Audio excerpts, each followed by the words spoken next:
Welcome to Namita news. Punganur పట్టణంలో కృష్ణమూర్తి ఆధ్వర్యంలో భారీగా వైసీపీలో చేరికలు.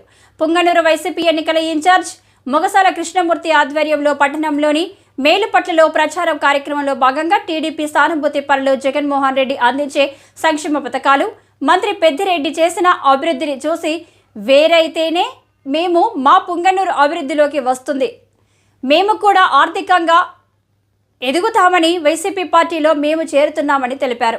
ఈ కార్యక్రమంలో ఎన్నికల ఇన్ఛార్జ్ మొగసాల కృష్ణమూర్తి, రాష్ట్ర జనపద కళల chairman Nagabhushanam, municipality chairman Aleem Basha, ఇతర వైసీపీ నాయకులు పాల్గొన్నారు.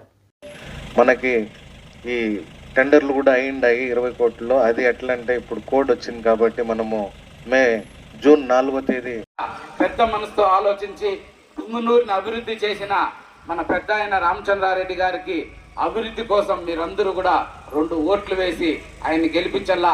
మీరు ఒక్కసారి ఇట్లా పొందేసి ఫ్యాన్ గుర్తు మీద పోసి తప్పకుండా మన పెద్ద ఆయన చిత్తూరు జిల్లాలోనే మంచి పేరు ప్రఖ్యాతులు సంపాదించుకొని మీ ఎమ్మెల్యేగా ఉన్న పెద్దిరెడ్డి రామచంద్రారెడ్డి గారికి, అదేవిధంగా ఎంపీగా ఆయన కుమారుడు పెద్దిరెడ్డి మిథున్ రెడ్డి గారికి 2 ఓట్లు వేసి మంచి మెజార్టీతో గెలిపించాలని కోరుకుంటాను. ఎందుకంటే మీరు ఒకసారి ఆలోచించండి, గతంలో 15 ఏళ్ల ముందు పుంగనూరు ఎట్లుంది, రామచంద్రారెడ్డి వచ్చిన తర్వాత ఎట్లుంది.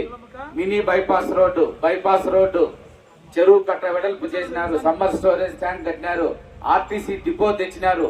ఒకప్పుడు అభివృద్ధికి చాలా దూరంగా ఉన్న పుంగనూరుని ఈరోజు రాష్ట్ర స్థాయిలో మంచి మున్సిపాలిటీగా నిలబెట్టి పేరు తెచ్చిన వ్యక్తి పెద్దిరెడ్డి రామచంద్రారెడ్డి గారు. ఇప్పుడు మీరు చెప్పినట్లు రోడ్డు, పైప్ లైన్, చిన్న కాలువలు ఇవన్నీ కూడా మేము మీకు మాట ఇవ్వగలమే కానీ చేయలేని పరిస్థితి. ఆ తర్వాత కూడా అలీం బాషా గారే ఇక్కడ మున్సిపల్ చైర్మన్ గా ఇంకా 3 సంవత్సరాలు ఉంటారు. మీరు అడిగిన పనులన్నీ చేపించి మళ్ళా మీ దగ్గర మున్సిపల్ ఓట్లు అడిగే కూడా